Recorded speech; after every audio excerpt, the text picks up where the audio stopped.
Assalamualaikum warahmatullahi wabarakatuh. Perkenalkan, nama saya Stanley Sanders, NIM 21G10063. Di mata kuliah teologi moral kali ini, saya akan memberikan reaction saya mengenai kasus yang telah diberikan. Intinya dari kasus tersebut adalah ada seorang laki-laki dan perempuan, seorang mahasiswa dan mahasiswi di kota Semarang, di salah satu kampus swasta di Semarang. Ini ingin ujian proposal. Namun karena mereka sering bertemu, akhirnya mereka melakukan perbuatan di luar nikah.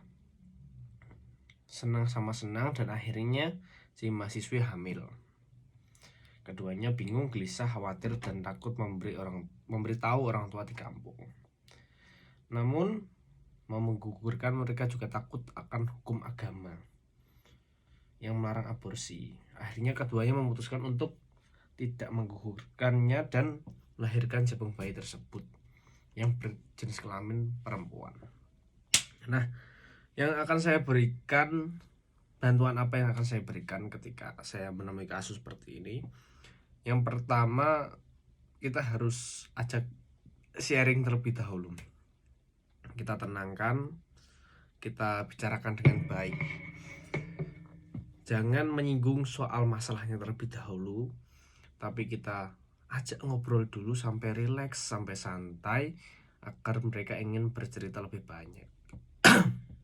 Karena ketika langsung to the point kepada masalahnya, mereka yang ada malah akan jadi lebih tertekan dan tidak akan cerita, dan justru akan kembali gelisah dan khawatir. Setelah kita dapat santai berbicara dengan mereka, kita bisa mengulik lagi dan menasihati kenapa kok sampai ini bisa terjadi.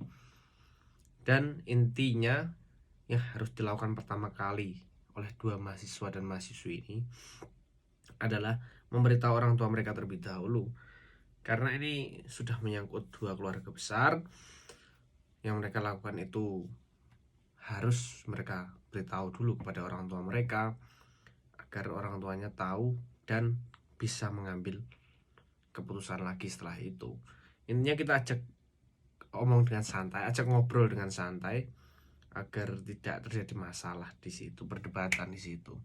Lalu pendapat saya mengenai kejadian ini adalah, menurut agama saya diberitahukan bahwa di Quran surah Al-Isra ayat 32 mengatakan, dan janganlah kamu mendekati zina, karena zina itu sungguh perbuatan keji dan suatu jalan yang buruk.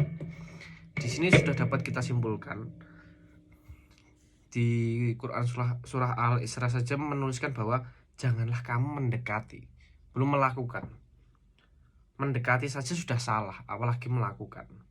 Jadi kita harus tafsir di sini.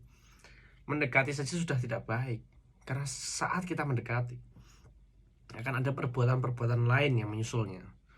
Jadi jangan mendekati zina, karena itu perbuatan yang keji. Nah, kita sebagai manusia, kita harusnya sudah tahu. Kita sudah tahu mana perbuatan yang baik, mana perbuatan yang tidak baik. Dan ini harus kita kita latih agar kita selalu melakukan perbuatan yang baik. Karena itu sungguh perbuatan keji dan suatu jalan yang buruk. Di kelas teologi moral ini kita belajar bagaimana caranya menjadi manusia yang lebih bijaksana, dapat menentukan keputusan dengan baik.